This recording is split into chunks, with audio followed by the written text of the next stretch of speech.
Good morning बच्चों। आज हम कॉन्टेक्चुअलिस्ट के दूसरे जो विचारक हैं जॉन लॉक, उनके बारे में पढ़ेंगे। थॉमस हॉब्स के बाद जॉन लॉक ने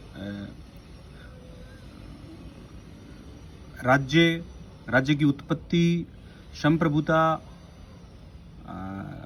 राज्य के कर्तव्य, राज्य के अधिकार, इनके बारे में अपने विचार दिए।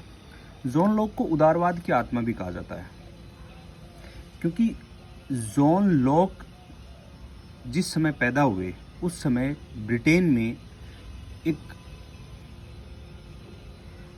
उदारवादी शासन, गौरवपूर्ण क्रांति से ग्लोरियस रिवॉल्यूशन कहा जाता है, गौरवपूर्ण क्रांति हुई थी। इसे क्रांति का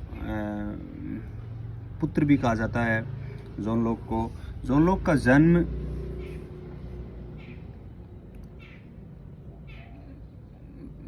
1632 में हुआ। एक उच्च शिक्षा के लिए उनको ऑक्सफोर्ड भेजा गया।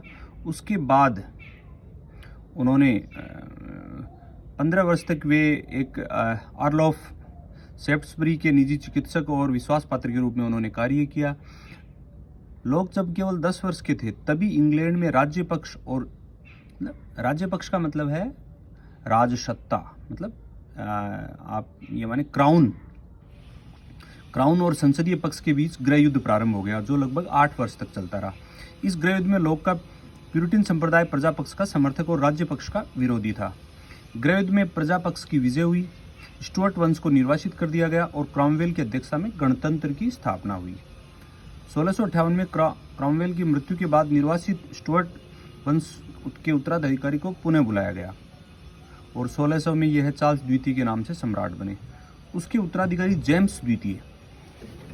चार्ल्स द्वितीय के जो उत्तराधिकारी थे, जेम्स द्वितीय का पार्लियामेंट ने पुनः अधिकार विषयक विवाद हुआ और इसका फल उसे ही भोगना पड़ा। अब पार्लियामेंट ने हॉलैंड के राजकुमार विलियम को बुलाकर राजा बनाया। राजकुमार विलियम ने पद ग्रहण करने के साथ ही पार्लियामेंट ने एक अधिकार पत्र द्वारा सम्राट के अधिकार सीमित कर दिए। शासन से संबंधित अंतिम शक्तियां अपने हाथ में रख ली। इस अधिकार पत्र को ब्रिटेन के संवैधानिक इतिहास में bill of rights, that's very important, bill of rights क्या है ये आपसे पूछ सकते हैं। बिल ऑफ राइट्स के अंतर्गत ब्रिटेन में सत्ता का हस्तांतरण शांतिपूर्ण और रक्तहीन तरीके से हुआ। इसे ही हम ब्रिटेन की गौरवपूर्ण क्रांति के नाम से जाना जाता है। सत्ता सम्राट के हाथों से पार्लियामेंट के हाथों में हस्तांतरण की ये प्रक्रिया, ये चरण, ये ही गौरवपूर्ण रक्तहीन ग्लोरियस ब्लडलेस रिवॉल्यूशन के नाम से प्रसिद्ध है। इस क्रांति के बाद इसके औचित्य और वैधानिकता पर बहुत कुछ राजनीतिक वाद विवाद हुआ। लॉक ने क्रांति के 2 वर्ष बाद अपने प्रकाशित ग्रंथ शासन पर 2 लेख, 2 ट्रीटाइज ऑन गवर्नमेंट में क्रांति का समर्थन किया और इसे सर्वथा उचित सिद्ध करने का प्रयत्न किया। और इस तरह लॉक 1704 में लॉक का देहांत हो गया। अब जॉन लॉक की रचनाएं।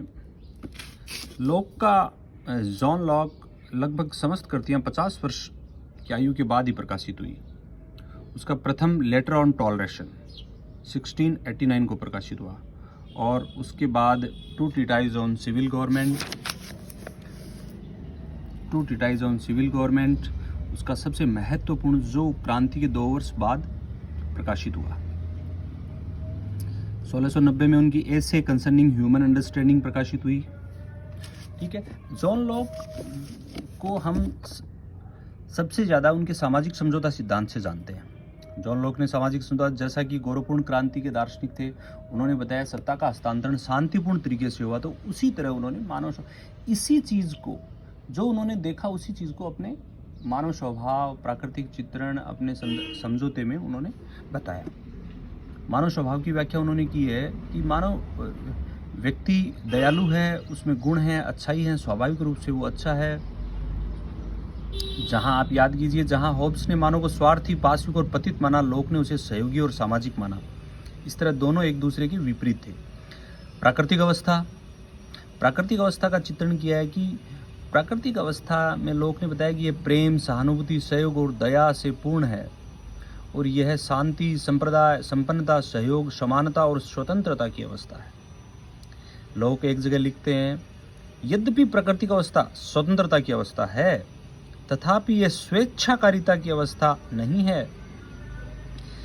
यद्यपि इस अवस्था में मनुष्य को अपने व्यक्तित्व एवं संपत्ति के प्रयोग की अमर्यादित, दैट्स वेरी इंपॉर्टेंट है, वो व्यक्ति को अपने व्यक्तित्व या संपत्ति के प्रयोग की अमर्यादित स्वतंत्रता है, पर उसे तब तक अपने को नष्ट करने की स्वतंत्रता नहीं है जब तक कि ऐसा करने की आवश्यकता जीवन बनाए रखने के अतिरिक्त किसी अन्य उद्देश्य से न हो।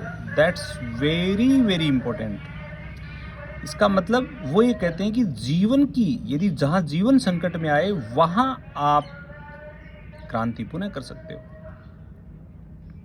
That's very important. संपत्ति, जीवन, स्वतंत्रता और संपत्ति के अधिकार वो देता है असीमित, लेकिन वो कहता है कि यदि आपका जीवन संकट में है तो आप क्रांति कर सकते हो। तो इस तरह वो मर्यादित राजतंत्र, निरंकुश राजतंत्र की बात नहीं करता, वो मर्यादित राजतंत्र को मर्यादित कैसे करता है, वो अधिक राइट्स देता है और उन राइट्स का यदि विरोध होता है, उन राइट्स का यदि आप उसके बियॉन्ड जाते हो तो आप क्रांति कर सकते हो। लोक की प्राकृतिक अवस्था की यही विशेषता है कि इसमें व्यक्तियों को अधिकार भी प्राप्त है और उसमें व्यवस्था भी। लोक के अनुसार प्राकृतिक अवस्था में व्यक्तियों को प्राकृतिक अधिकार प्राप्त है और प्रत्येक व्यक्ति उन अन्य व्यक्तियों के अधिकारों को ध्यान और आदर करता था। प्राकृतिक अवस्था में मनुष्य को 3 प्राकृतिक अधिकार थे, जीवन, स्वतंत्रता और संपत्ति। क्लियर? आप पूछ सकते हैं हॉब्स लॉक और रूसो में क्या अंतर है, तो लॉक ने अपने प्राकृतिक अवस्था में मनुष्य को प्राकृतिक अधिकार दिए जिसमें 3 है, जीवन, स्वतंत्रता और संपत्ति। प्राकृतिक अवस्था में संपत्ति की सृष्टि ईश्वर प्रदत्त वस्तुओं में श्रम के मिश्रण से हुई। बहुत ही महत्वपूर्ण है बेटा, देखो इसको।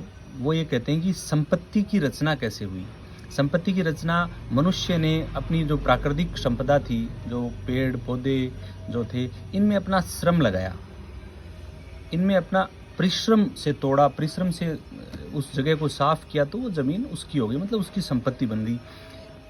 इसे श्रम के फल का सिद्धांत, फ्रूट ऑफ लेबर, श्रम के फल का सिद्धांत कहा है। ये श्रम के फल के सिद्धांत के नाम से जाना जाता है। ठीक है।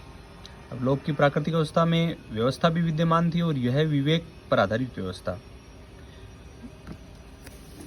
विवेक पर आधारित व्यवस्था में वो ये कहता है कि विवेक को काम में लाने वाली संपूर्ण मानवता को यह सिखाता है, क्योंकि मनुष्य समान और स्वाधीन है, किसी को भी दूसरे की जीवन, संतुष्टता, संपत्ति को हानि नहीं पहुंचनी चाहिए। इस प्रकार लोक का तात्पर्य है कि मनुष्य दूसरों के अधिकारों का आक्रमण करने और हानि पहुंचाने से रोका जाना चाहिए। सबको उस प्राकृतिक अवस्था को मानना चाहिए जो शांति और संपूर्ण मानवता की सुरक्षा चाहती है। इस प्रकार की लोक की प्राकृतिक अवस्था इस विवेक जनित प्राकृतिक नियम पर आधारित है कि तुम दूसरों के प्रति वही बर्ताव करो जो तुम दूसरों से अपने प्रति आशा करते हो। Do unto other as you want others to do unto you. लोक के व्यक्ति प्राकृतिक अवस्था की, इस प्राकृतिक अवस्था के अनुसार चलते हैं। प्राकृतिक अवस्था स्वर्ण युग की अवस्था है, वेरी इंपॉर्टेंट। यह एक पूर्ण सामाजिक अवस्था होने की अपेक्षा केवल पूर्व राजनीतिक अवस्था है। ये पूर्ण राजनीतिक नहीं है, पूर्व राजनीतिक अवस्था है। ठीक है। इस अवस्था पर प्रश्न पर फिर लोग कहते हैं तो फिर जरूरत कहाँ पड़ गई, भाई समझौते की जरूरत कहाँ पड़ी, इतना शानदार। तो वो बताते हैं कि प्राकृतिक अवस्था आदर्श अवश्य है, किंतु न तो ये व्यवहारिक है और ना ही स्थायी होने की कोई गारंटी है। प्राकृतिक अवस्था में व्यक्तियों को कुछ असुविधाएं हैं